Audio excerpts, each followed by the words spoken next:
yatwigishije rero ibanga mu gusenga no kuba ufite umutima umenetse, no kuba ufite umutima ushenjaguwe. Ibi tubisanga muri Zaburi, yadusomeye muri Zaburi 51:19 ngo ibitambo Imana ishima ni umutima umenetse. Umutima umenetse ushenjaguwe Mana ntuzawusuzugura, niko yatubwiye. Umutima umenetse ushenjaguwe Uwiteka arawumva. Umutima umenetse ushenjaguwe uba umeze gute?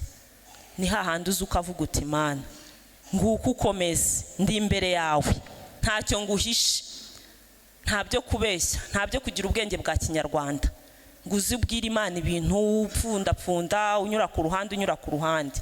Uzi ubwira Imana utakamba uti mwami wanjye, roho yanjye imenekeye umwana wanjye. Urwo ni urugero.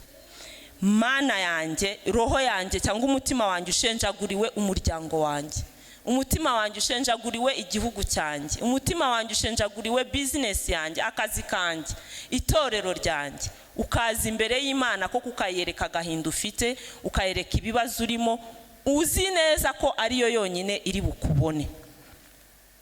Dawidi yageraga akavuga ati ese noneho Imana yaranyibagiwe ntikimbona, cyangwa nagahinda k'umutima wanjye. Akongera akigarura kuko azi neza ko Imana uko wameze kose irakumva ufite uwo mutima ushenjaguwe. Ngo amasengesho ameze gutyo ntago Imana yareka. Buriya rero hari igihe tujya gusenga tutiteguye pe, hari igihe tuza mu iteraniro tutiteguye, n'ubundi tugatahiraho kubera ko nta mwanya twafashe wo kwitegura.